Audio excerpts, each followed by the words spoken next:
to overtime. Dwayne Wade right at the body of Anderson Varejao. Welcome to your Kodak moment, Anderson Varejao. Doncic pulls up, three-pointer. Bang! Bang! It's good! Doncic wins the game at the buzzer! We can talk about the draft a little bit more, but I'm more interested in the young QBs that are thrown around. I think the Dwayne Haskins situation is super interesting. This is a former first-round pick who hasn't looked particularly good, but also hasn't looked particularly bad in an awful system. A system that just does not work with his strengths at all. If we're talking offensive options that Daniel Jones has, like, yes, Terry McLaurin is a better option than anyone that Daniel Jones has, but outside of Terry McLaurin, you know, the Redskins the Washington football team doesn't have anyone. Their best offensive lineman last year was Eric Flowers or Brandon Scherff, and Brandon Scherff has been fine this year, and Eric Flowers is in Miami being awful. How much is there to work with there? And where do I think he ends up? Look, if the Falcons aren't willing to to draft a quarterback of the future this year, maybe they throw a third-round pick towards Washington, who has, let's just remember, Washington has no type of leverage here.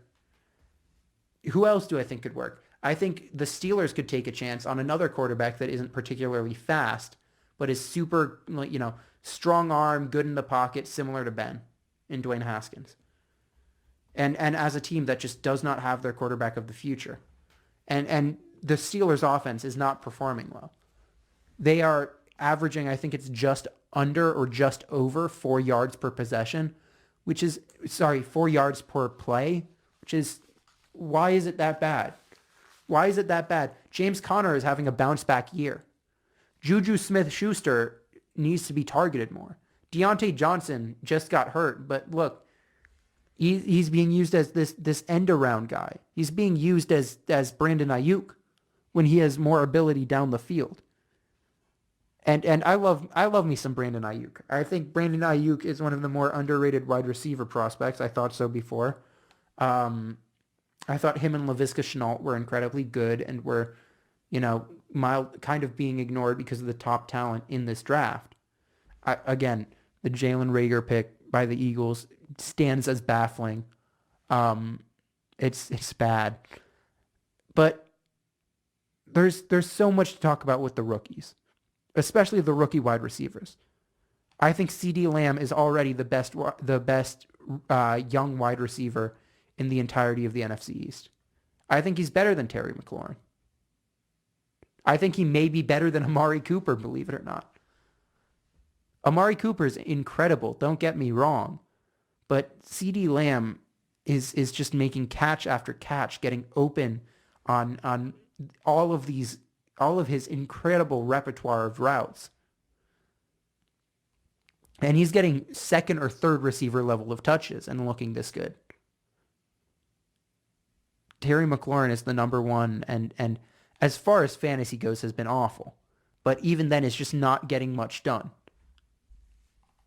on a team where he should be not only the primary focus, but almost the only focus.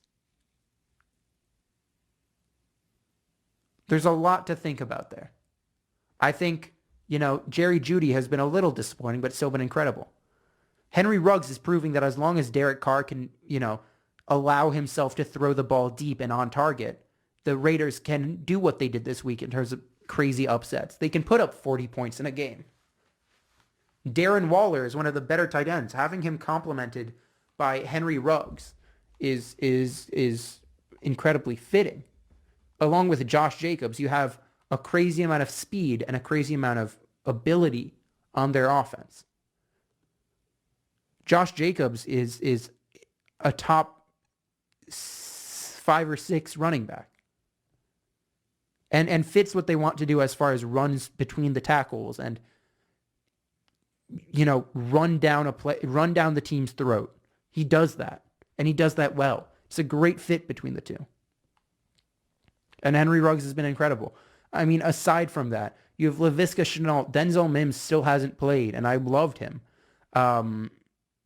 Jalen Reagor was good in the 2 games that he managed to play for the Eagles, despite the fact that Carson Wentz wasn't particularly good. Brandon Ayuk had a coming out party against the Giants, which, that being said, is not very impressive. Their defense has been above average, but like he had all the opportunity in the world, and Jerick McKinnon rushed for over 100 yards against the Giants. There's so much there. Chase Claypool, God damn, can that guy catch a ball in the end zone?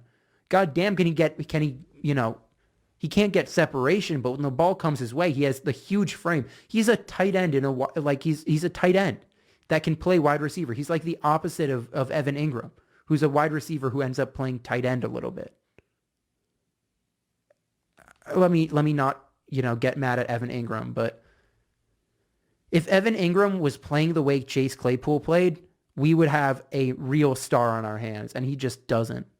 The blocking is an issue with Ingram, but let's not get into that. Claypool had 4 total touchdowns, over 100 yards, and just looked insane. The speed is there.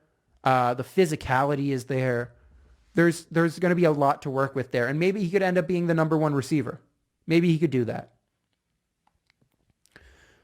If we move further down the list of wide receivers later on in the draft, well, not later on in the draft, but like in this year's draft, Michael Pittman, despite Phillip Rivers not knowing what the hell he's doing anymore, is performing.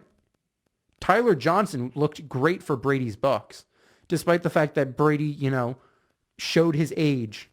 For those who know and for those who don't, he forgot what down it was at the end of the game and threw short of the 4th down marker of the first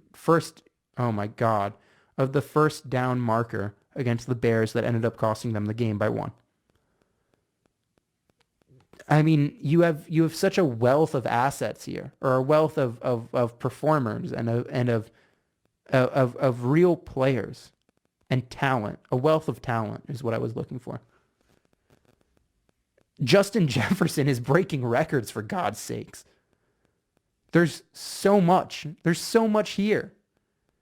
And that's not even the main storyline anymore because we, live in a COVID era. But this rookie class is genuinely incredible. Patrick Queen has been the 2nd best defender, only behind Chase Young, and he was a late 1st-round pick. Jeremy Chin has been incredible as a safety for the Panthers, and I believe he was like a day 2 pick at some point. Trayvon Diggs, has been better than I expected, but he's still not good. CJ Henderson has been relatively good. Jeff Okudah has been fine. I think fine is really the way to say it. There's so much there. There's so much to be excited for from this year's class, and next year's class may be just as good. I'm so excited to watch Justin Fields and Trevor Lawrence play. But sadly, that's our time for today. We had last week's show up on YouTube. It's the channel name is the 3OT Radio Archive. It has our logo on it.